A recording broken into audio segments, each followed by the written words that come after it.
The house looked like a palace bathed in morning light, all glass and pale stone, perched above the city as if it were trying to rise away from grief itself. Yet behind those shining windows lived a man who had learned that money could not buy rest, trust, or peace.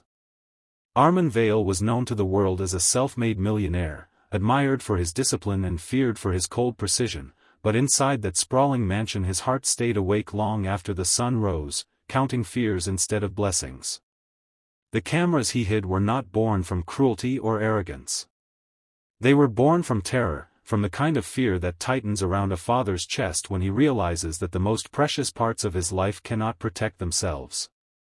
If you believe in kindness, second chances, and stories that remind us what really matters, take a moment right now to like, comment, share, and subscribe to the channel, Kindness Journal. Your support helps these stories reach hearts that need them most. Armand's world had collapsed 6 years earlier on a bright afternoon that felt cruel in its beauty. A car accident stole his wife and left behind 3 fragile lives that depended entirely on him. His triplets, Theo, Mira, and Solon, survived, but not without consequences.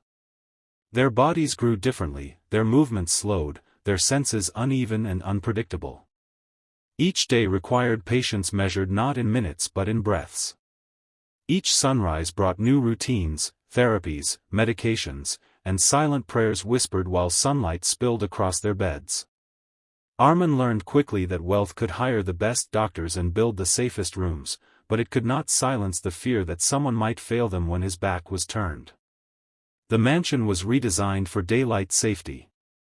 Soft ramps replaced stairs, windows filtered harsh glare, and wide halls echoed gently instead of sharply. Armand scheduled his life around the sun, believing daytime brought clarity and control.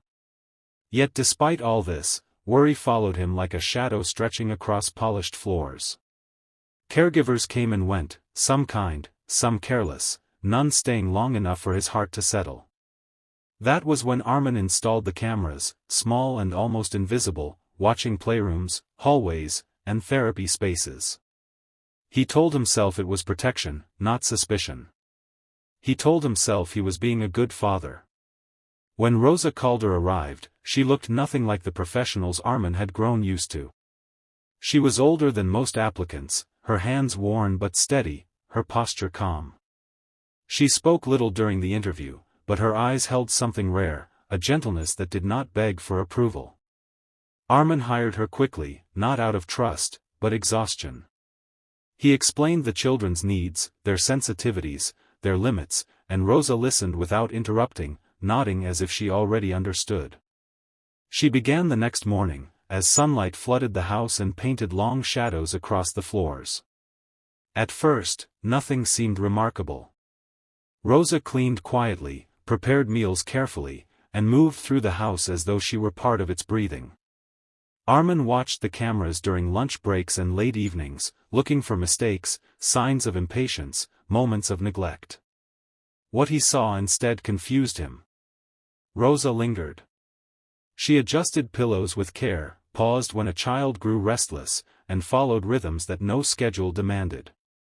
She spent time near the windows during the brightest hours, letting warmth fill the rooms before drawing curtains gently when the light became too strong. There was no rush in her movements, no sharpness. It unsettled Armand more than carelessness ever could. Days turned into weeks, and the children began to change in ways doctors had not predicted. Theo's hands trembled less during exercises. Myra's breathing calmed faster after overstimulation. Solon, who rarely made eye contact, started tracking movement with quiet curiosity.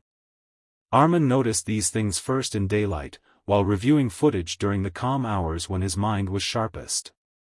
He told himself it was coincidence, the natural ebb and flow of progress. Still, something inside him tightened with suspicion. Kindness, he had learned, often came with a cost. One afternoon, while the sun hung high and bright, Armand watched Rosa do something that froze his breath. Solon had become